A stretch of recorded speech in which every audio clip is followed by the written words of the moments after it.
ہم دعا مانگنا سیکھ لیں، دعا مانگنا، پھر اللہ اپنا غیب چلا کے دکھا۔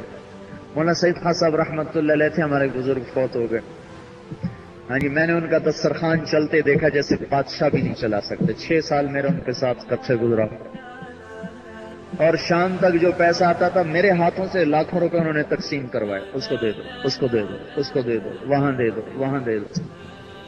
یہ نہیں، وہ جمع کر لیتے تھے پھر وہ آگے کے لیے رکھتے تھے ایسے۔ کینیا میں وہ اپنے کپڑے تقسیم کرتے رہے، ایک جوڑا تن پہ رہ گیا، ایک پیچھے رہ گیا دھونے کا۔ تو وہ ایک آدمی کہنے لگے یہ جوڑا اس کو دے دو۔ تو ہمارے ساتھی ہیں جاوید، انہوں نے کہا جی بھائی یہ آخری ہے، ایک آپ نے پہنا ہوا ہے، یہ دوسرا ہے، ایک تو رکھیں، ایک دھویا جائے دوسرا پہنا جائے۔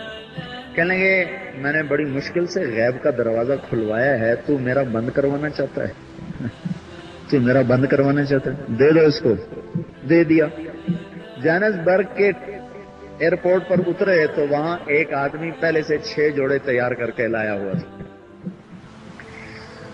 سوڈان کے سفر میں ایک جگہ گاڑی خراب ہو گئی، ٹرین، وہاں کی ٹرینیں پاکستان سے بھی تھکی ہوئی، تو اس سے تھوڑی دیر پہلے انہوں نے کہا تھا کہ میں ایک ایسی دعا جانتا ہوں جنگل میں بھی مانگو تو اللہ رزق پہنچائے۔ وہ گاڑی جنگل میں کھڑی ہو گئی، 1 گھنٹہ، 2 گھنٹہ، 3 گھنٹے، 8 گھنٹے کھڑی رہی۔ اب ساری جماعت کو لگی بھوک، ان کا حضرت اب وہ دعا مانگے، ہمیں تو بھوک لگی، ملتا کچھ ہے نہیں۔ تو دعا تو قرآن کی ہے، قرآن یہی ہم بھی پڑھتے ہیں، صحابہ نے بھی پڑھا تھا۔ تو انہوں نے موسیٰ علیہ السلام والی دعا پڑھی، اور انی لما انزلت الی من خیر فقیر، اے اللہ میں تیری خیرات کا بھوکا۔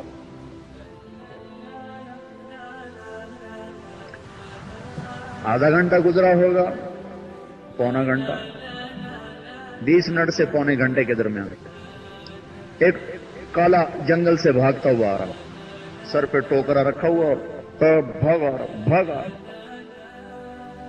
آیا، سیدھا ڈبے میں چڑھا جہاں مولانا بیٹھے ہوئے تھے، ان کے سامنے ٹوکرے کو رکھا، اور انہی قدموں پہ بھاگا، پیچھے پلٹ کے نہ بولا نہ کہا کیا ہے کیا نہیں، اور جاتے کا بھی پتہ نہ چلا، چھلاوے کی طرح غائب ہو گیا۔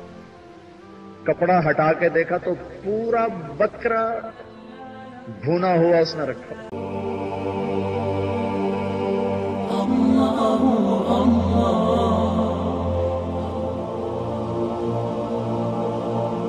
اللہ